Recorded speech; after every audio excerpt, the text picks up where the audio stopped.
सभी का आम आदमी पार्टी की इस प्रेस कॉन्फ्रेंस में बहुत बहुत स्वागत, आपका वेलकम। जी हाँ अनु,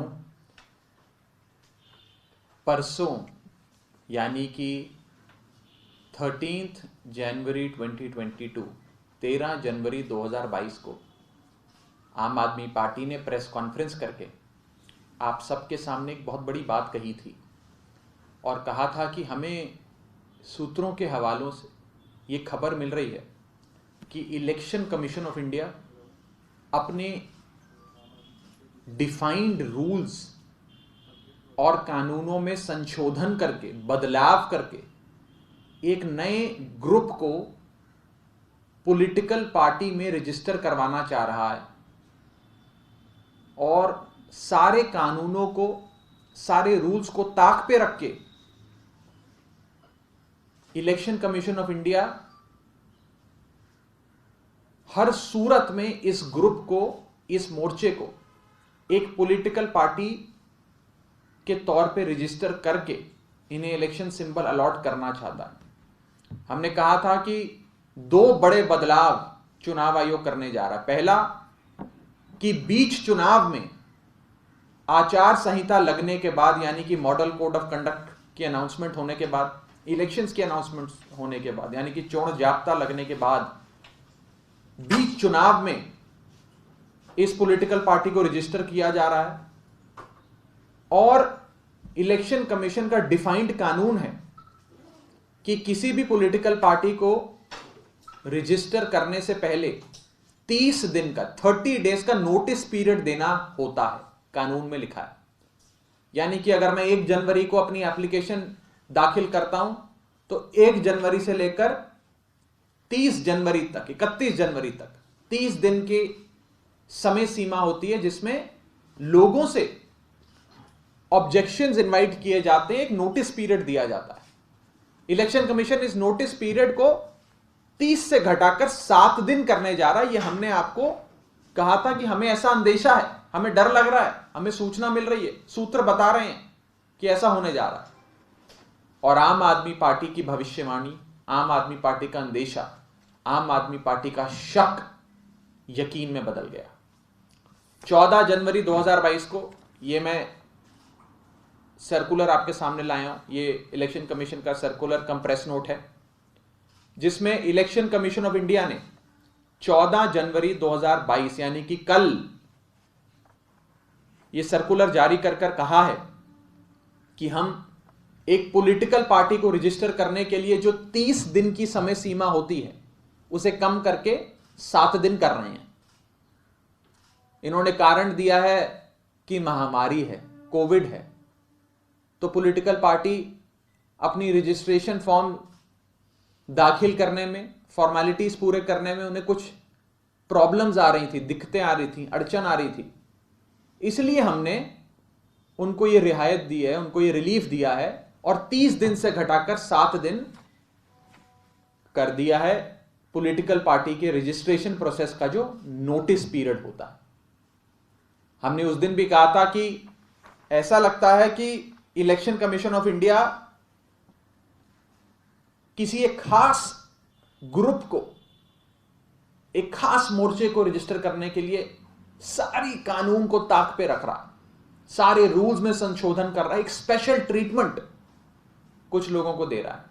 और सबसे बड़ा सवाल जो इस डॉक्यूमेंट से, अब इस तथ्य से, इस सबूत से, जो एविडेंस आज आम आदमी पार्टी आप सबके सामने रख रही है, उससे खड़ा होता है कि वो पार्टी को रजिस्टर करा के किसके वोट काटना चाहती है इलेक्शन कमीशन और भारतीय जनता पार्टी, किसके वोटों में सेंध लगाना चाहती है, कौन सी पार्टी को नुकसान पहुंचाना चाहती है भारतीय जनता पार्टी और इलेक्शन कमीशन ऑफ इंडिया।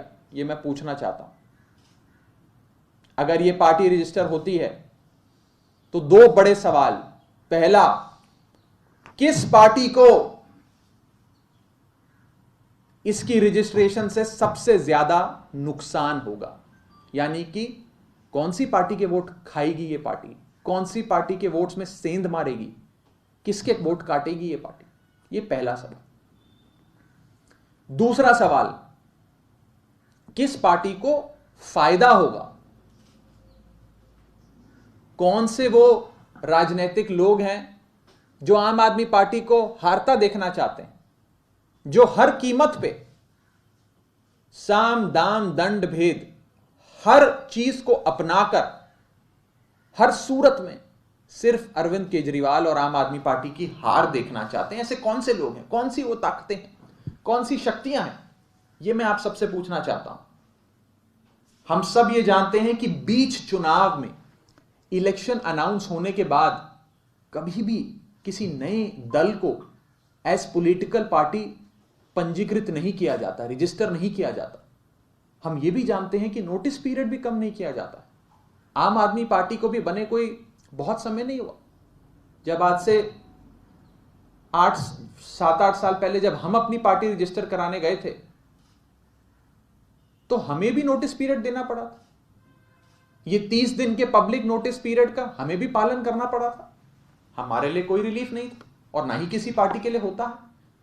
लेकिन कानूनों को ताक पे रख के शायद एक बहुत बड़ी कंस्पिरेसी के तहत, एक बहुत बड़े षड्यंत्र के तहत आम आदमी पार्टी के वोट काटने के लिए एक नए मोर्चे को, एक नई पॉलिटिकल पार्टी को रजिस्टर कराया जा रहा है।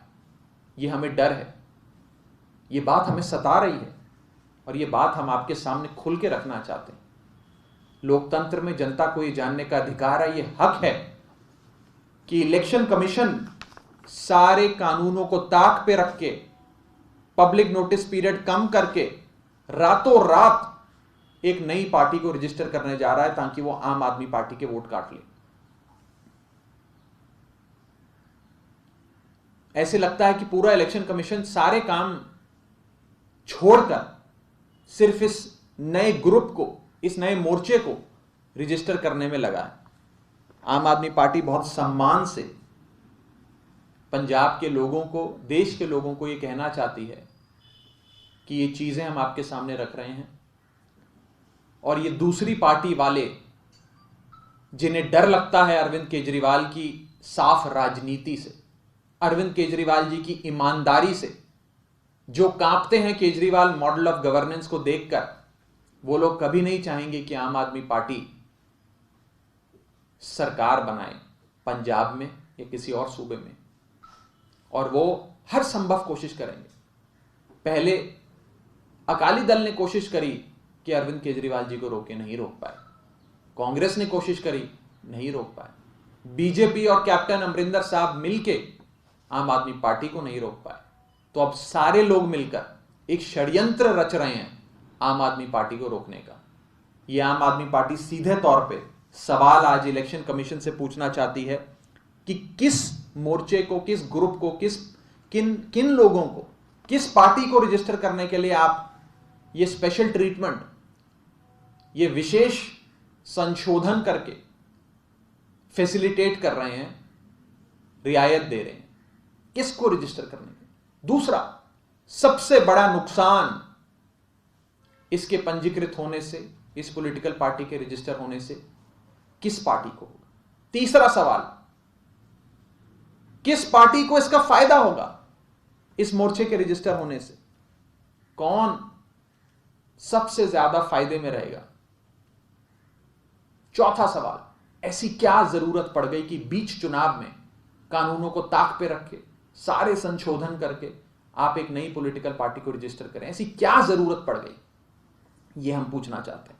और हमारा पांचवा सवाल, क्या आज यह नहीं पूछा जाए कि कौन कौन लोग हैं जो इस षड्यंत्र में हिस्सेदार हैं, जो हर कीमत पे आम आदमी पार्टी को रोकना चाहते हैं। ये 5 सटीक सीधे सवाल आम आदमी पार्टी के, मैं चाहूंगा कि इलेक्शन कमीशन ऑफ इंडिया भी और भारतीय जनता पार्टी भी इन सारे सवालों के जवाब हमें दे।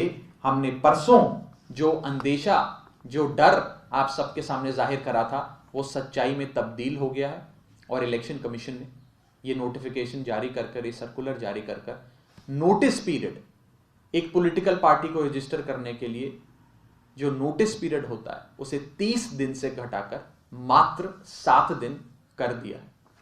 इस संदर्भ में किसी के सवाल हो तो आप पूछ सकते हैं। ऐसा क्यों लगता है कि ये पार्टी आम आदमी पार्टी के वोट काटेंगे और ऐसी कौन सी पार्टी पे आपने दो सवाल पूछे। पहला सवाल कि हमें क्यों लगता है कि ये पार्टी जो रजिस्टर होने जा रही है ये आम आदमी पार्टी के वोट काटेगी, और आपका दूसरा सवाल कि कौन सी पार्टी रजिस्टर होने जा रही है। मुझे लगता है कि सब लोग अंदर ही अंदर जानते हैं मेरा इशारा किसकी तरफ है, और इसका जवाब मैं नहीं देना चाहता। इसका जवाब मुझे लगता है 2-3 दिन में आप सबको, जब ये मोर्चा, ये पार्टी, ये ग्रुप रजिस्टर होगा उसके माध्यम से खुद ही मिल जाएगा। ये मैं नहीं देना चाहूंगा, ये चुनाव आयोग इसका जवाब दे कि ऐसा क्यों किया जाता है। नहीं, आपको लगता है कि आपके ही वोट काटेगी आम आदमी? ये भी सच्चाई है, ये आज के समय की वास्तविकता है, सच्चाई है। लोगों को खड़ा किया जाता है आम आदमी पार्टी को कमजोर करने के लिए। Raghav ji, what will be your next move? Will you go to the court against this shortened duration for a registration of party by EC? देखिए, मुझे लगता है कि ये सारी चीजें कोर्ट ऑफ लॉ में जाने की बजाय पब्लिक कोर्ट जो होता है, पीपल्स कोर्ट जो होता है, जनता की अदालत जो होती है, उसमें जाकर होना चाहिए। हम जनता की अदालत में ये सारी चीजें लेकर जाएंगे, ना कि कानूनी अदालत में। एक छोटा सा सवाल, ये कैप्टन अमरिंदर सिंह की पार्टी जी के बारे में आप बोल रहे हैं। कैप्टन अमरिंदर की पार्टी तो हो ही चुकी है रजिस्टर। मैं उनकी तरफ मेरा इशारा नहीं है। उनको तो इलेक्शन सिंबल भी अलॉट हो गया है। मेरा इशारा उनकी तरफ नहीं है। और कोई सवाल किसी और संदर्भ में कोई सवाल पूछना चाहते हैं? बहुत बहुत शुक्रिया, थैंक यू। नमस्कार दोस्तों, बीसीआर न्यूज़ में आपका स्वागत है। मैं हूं आपका होस्ट एंड दोस्त अजय शास्त्री। उम्मीद है आपको ये हमारा वीडियो अच्छा लगा होगा, तो आप इसको शेयर कीजिए और लाइक कीजिए, और साथ साथ हमारे चैनल को सब्सक्राइब भी कीजिए। जी हाँ, ऐसे ही नए वीडियो के साथ फिर आपके साथ हाजिर होंगे। तब तक के लिए आपसे अलविदा लेते हैं। भारत माता की जय, वंदे मातरम। जय हिंद दोस्तों।